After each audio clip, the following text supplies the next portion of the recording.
guys, welcome to the Sweet Talks podcast. My name is Chantal, and I don't know who's introducing himself next. My name is Nikima. And I'm Brianna.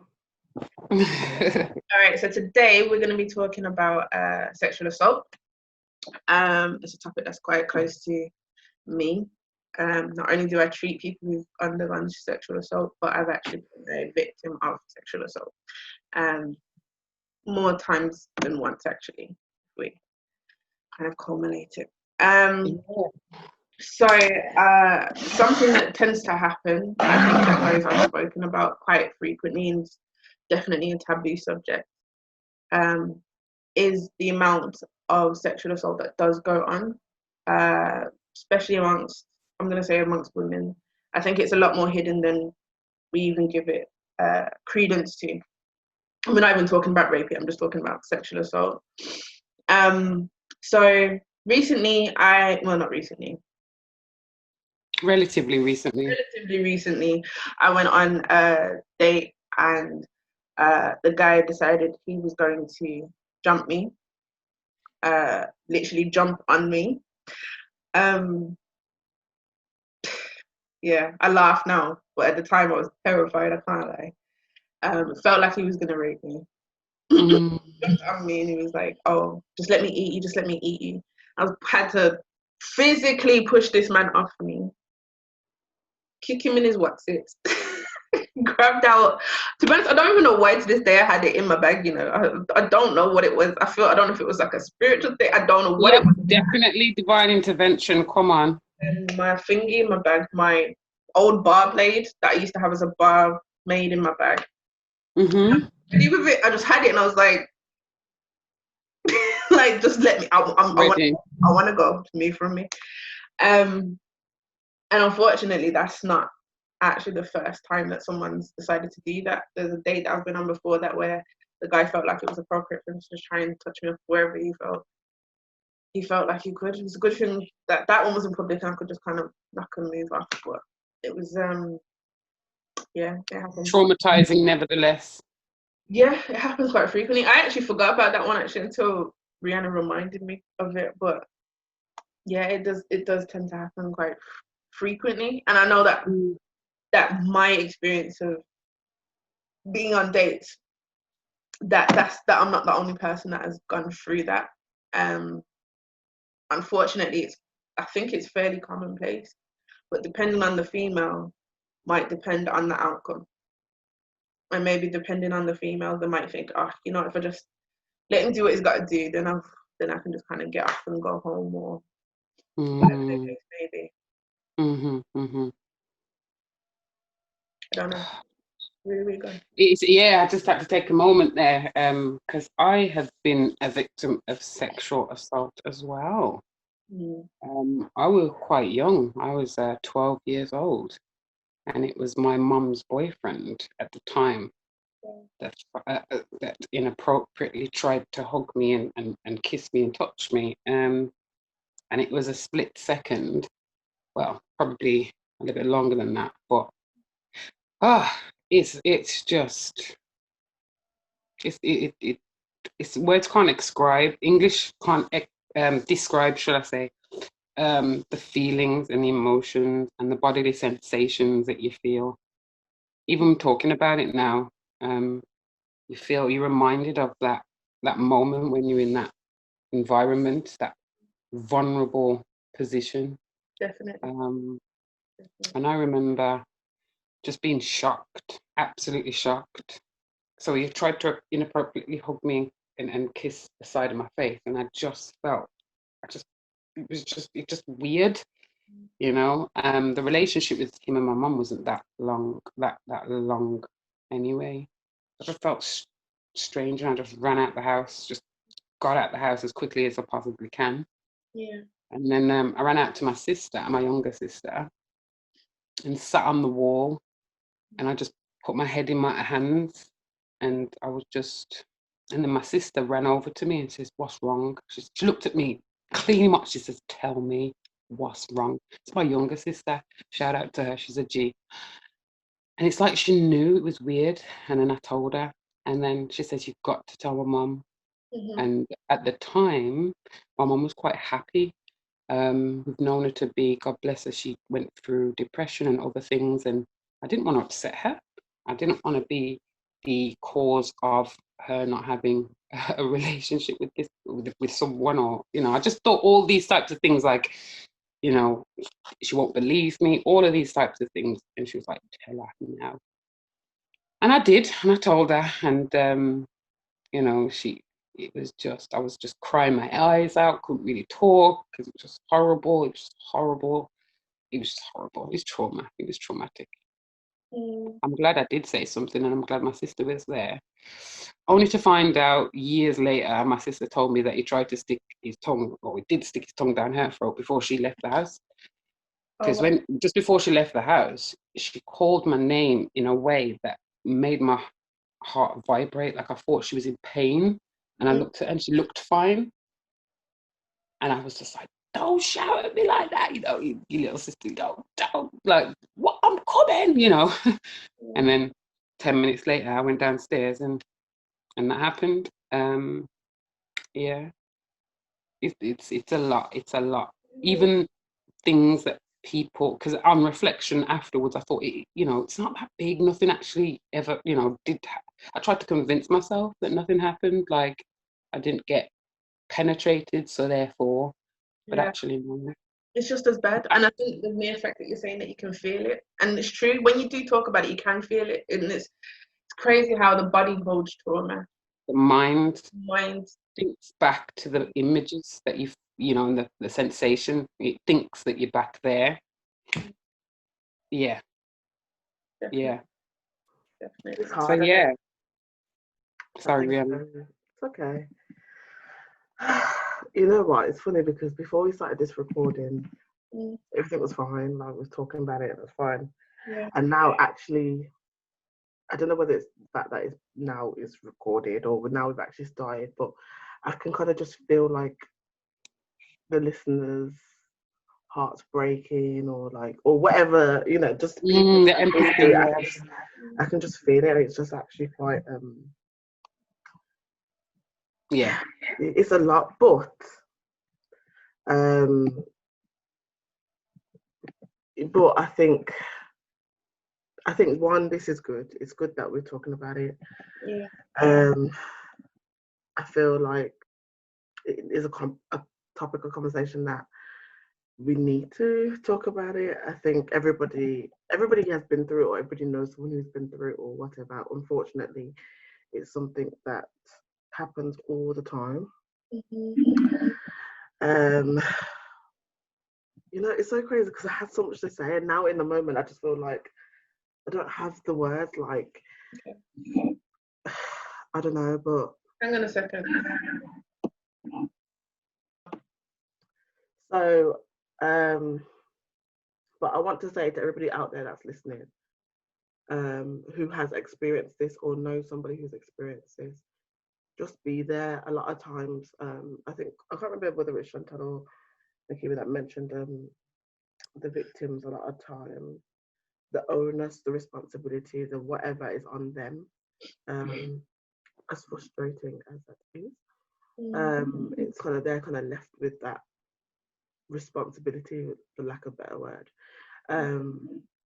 Whether to do anything about it, and when I say whether to do anything about it, I mean whether to escalate it up to like police. And to be fair, the police haven't been the most supportive of Black people, so whether you want to take it up that route or whatever, whether it's at work and you want to take it up to the management route, and although then even that can be challenging, because sexual assault is one of those things that you can't.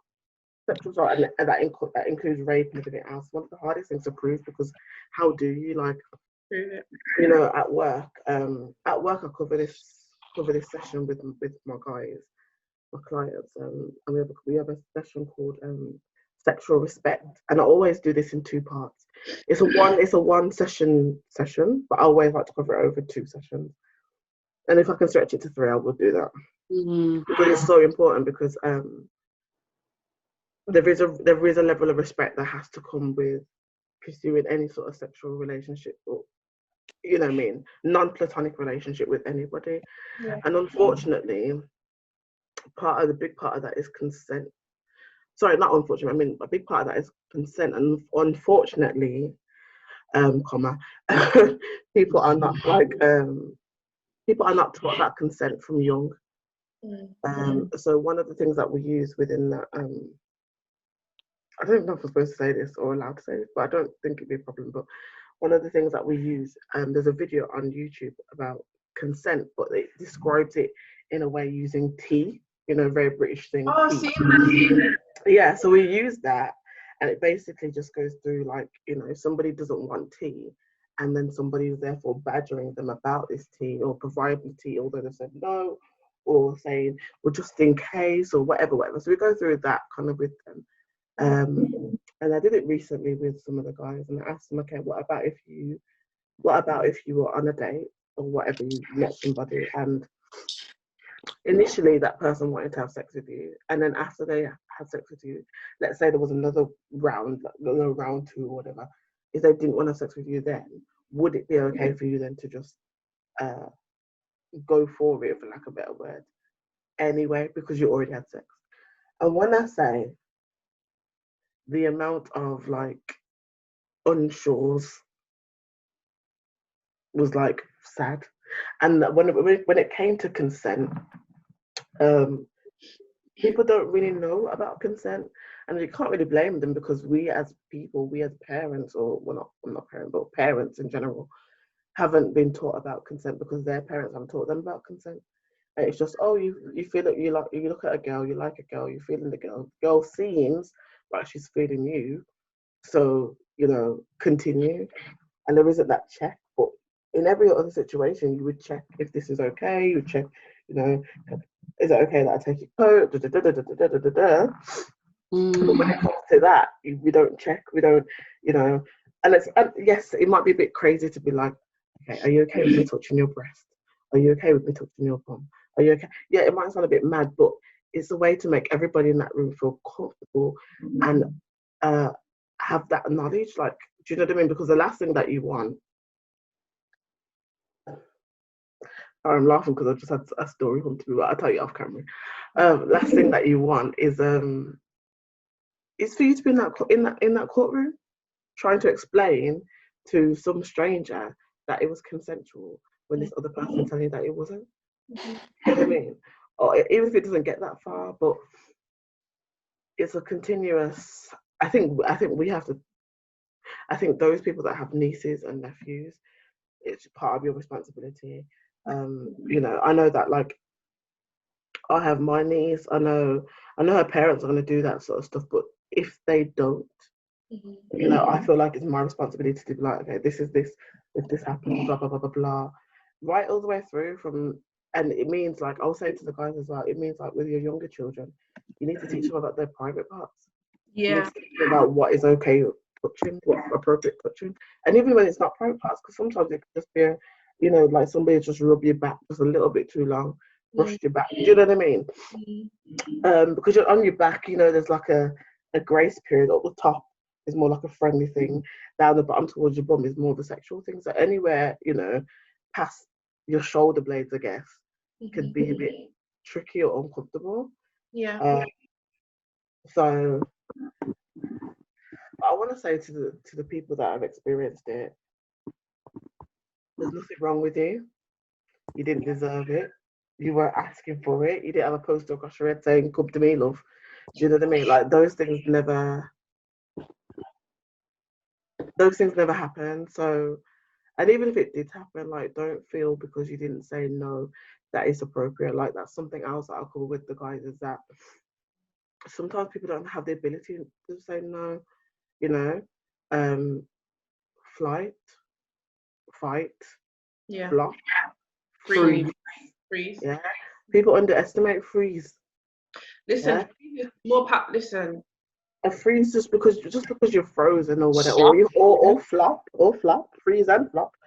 You know, just because those things happen. And I'll say to the guys, well, what if this person doesn't have the ability to say no? Yeah. Does that make it right? If this person has certain needs and they don't have the ability, they're not capable of saying no. is that any better? Do you know what I mean? So sometimes it's not even the needs though. So speaking from personal experience, I think it was just shock.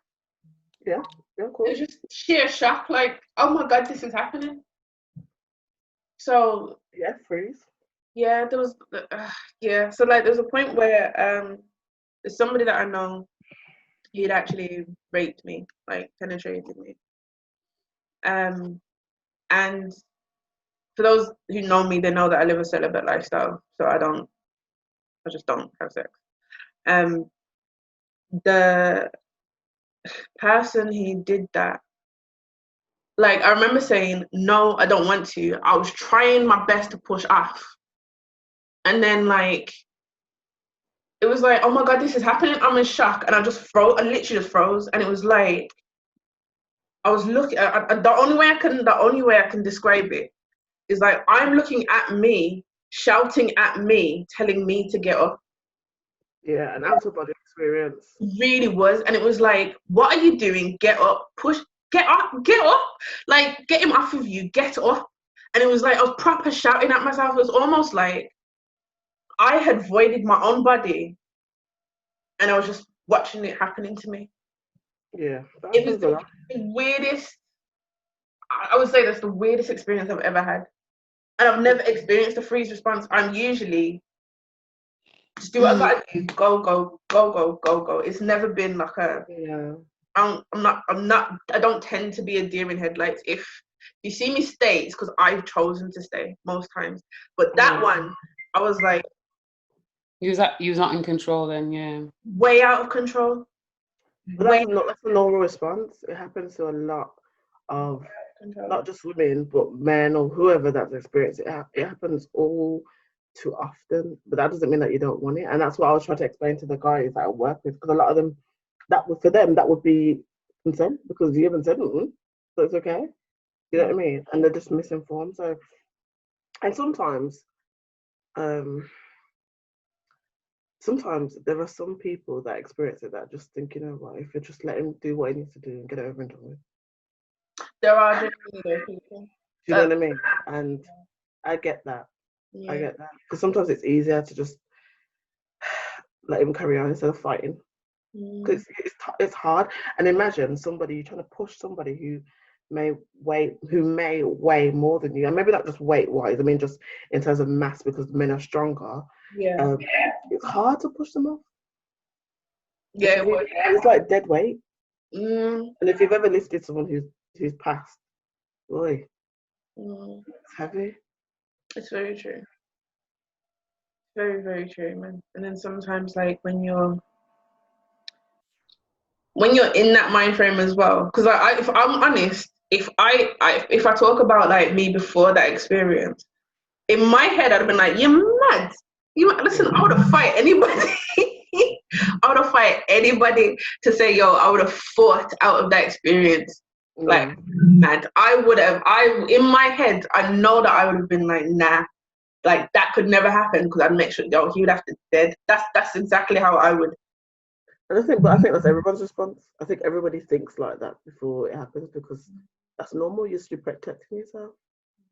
You know what I mean? But when it comes to in the moment, it's harder than that sometimes. 100%. 100%. And I think it was definitely a shock, because especially the reason as to why we were even in the same place together was because I was actually supposed to be helping him. Like I was trying to help him. So it was like completely unexpected. It was like the whole reason why I think my defenses were even below what they probably would have been normally is because to me, I'm like, okay, you're seeking my help right now. And I'm genuinely trying to help you through something that you're going through. And I think that made the violation even worse, because your boundaries are down, or your barriers were down, or so it's like a manipulation, grooming. Yeah, of that. Definitely manipulative, coercive. You trust. Yeah. You're thinking that you're just going there to help, and that happens all too often because it's easy that way. If you haven't got that, like the Kima said, if your boundaries are already down. Barriers. Barriers, sorry, not boundaries. Barriers are already down. You know, it's easier. Yeah. You don't have to work. They don't have to work as hard. True. Very true. But I just remember like yeah, it was mad. Like I just remember like trying to push off, and I don't know if that's probably what caused that out of body experience actually. But when I tried to push off, I remember it pushed me back down, and I hit my head off of like a fireplace. So like the back of my head was hella sore as well afterwards. It's just I don't know, man. The whole experience was just because I don't think this is the thing as well. Because I don't think I wasn't fully present, like I said, because I had that out of body experience. I don't know if that's what partially saves me as well in a way, because I wasn't fully there. I was there, I could see it, but I wasn't disassociated. Yeah, like I found disassociated. And that's why sometimes even now with clients, when they express disassociation to me, I get it.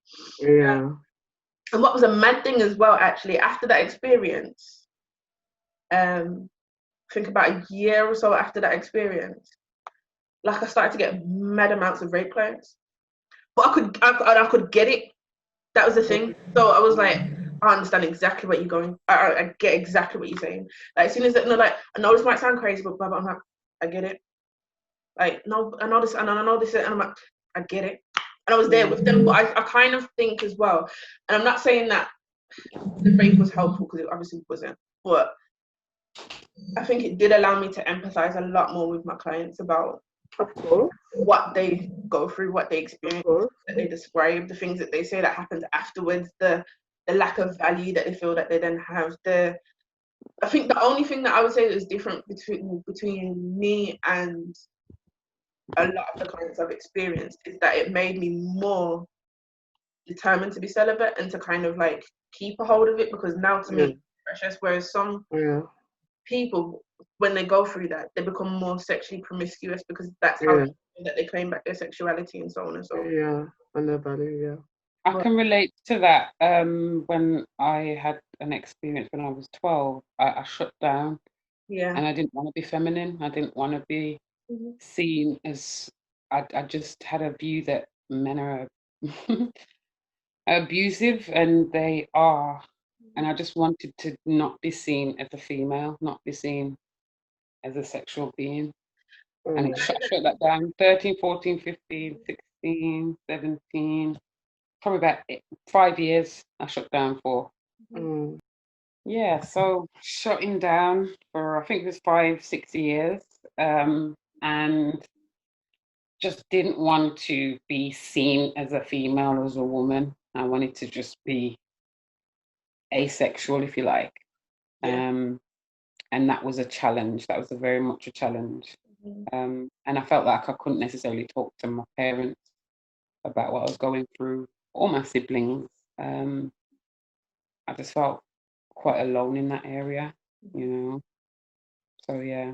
And I think us going through certain things help inform us as clinicians and practitioners, because like you saying, Chantal, that level of empathy, not saying that therapists and counselors or psychotherapists can't empathize with people who have been through things that they haven't. It's just that there is that level of, okay, like I've lived it, so therefore I can empathize stronger, a lot stronger.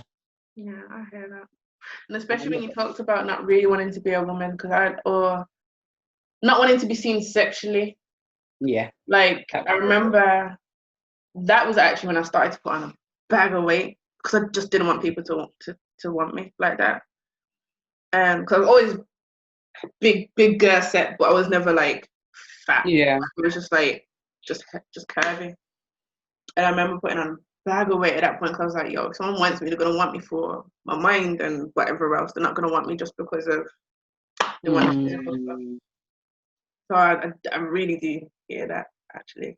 And I think I think really people who experience it do genuinely go in one of two ways. That either become more sexualized and, like I said, try and claim back their sexuality that way, or they go like the complete opposite, like don't even want to be seen, just rather be in the background, just rather kind of mold in. And I think I know up until then I was even doing like my plus size modeling and stuff.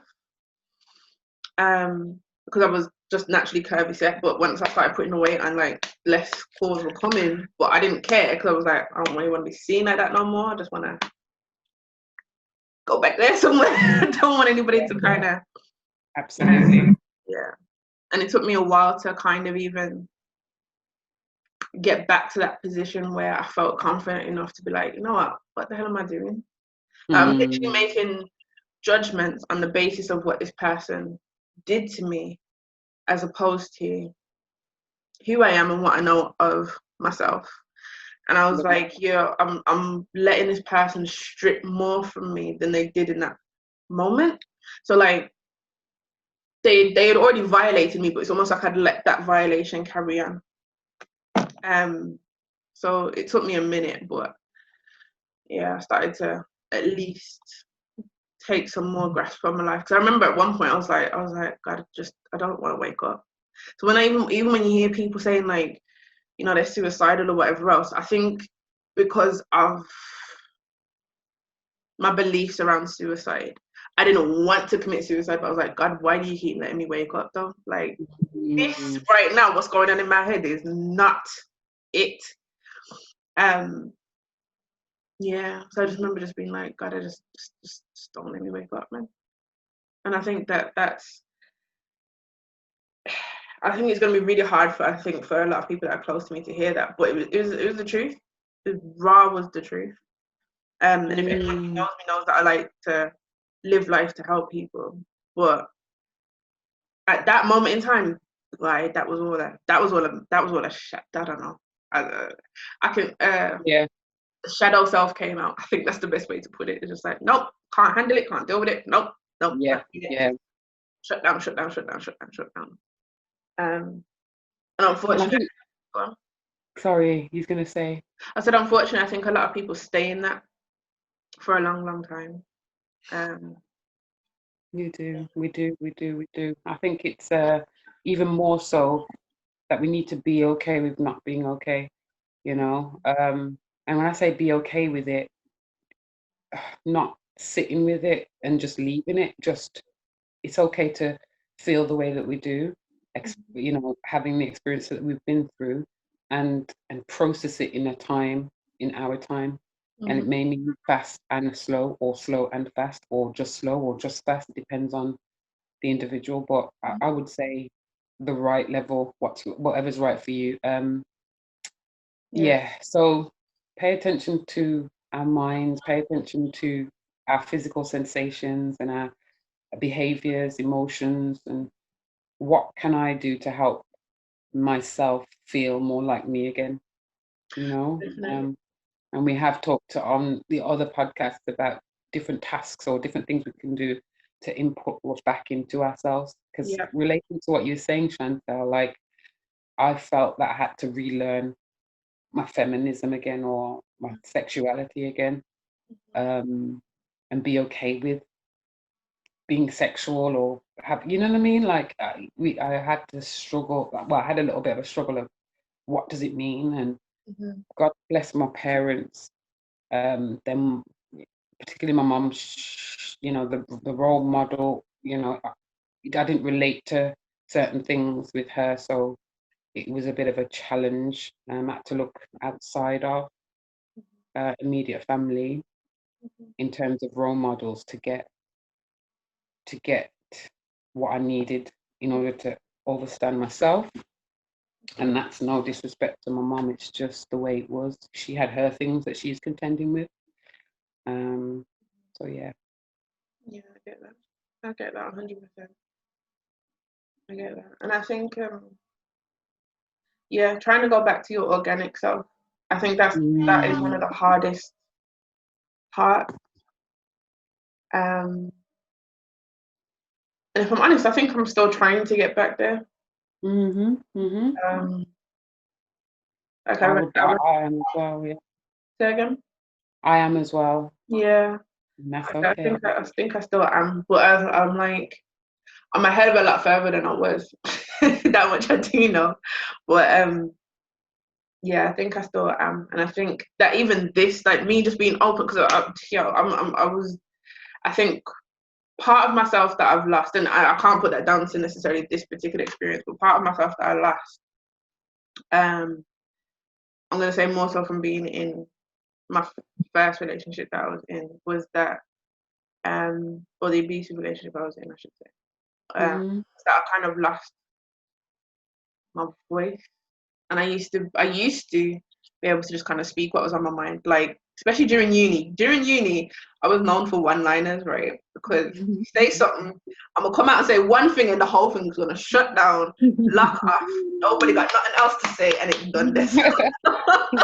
Everybody's going in bed. Exactly. Everybody's like, all right, it's bedtime. Drink some tea. Go to sleep. But yeah, I think I had lost that, and I think that this experience had the potential to pretty much just silence me, completely. But I'm glad it didn't. I'm glad it didn't. I really am glad that it didn't. But yeah, I'm glad too. Yeah. So I really do hope that this particular podcast, even though I know it's really deep, really heavy, it's a lot. But I really do touch somebody. Yeah, I really do hope that it helps others, especially people who might be going through it and not really seeing the other side. Yeah, I just really hope that this allows them to at least be able to get to being on the other side, actually being able to see themselves for who they are, rather than what an experience has kind of maybe forced them to think about themselves. Come on. Yeah.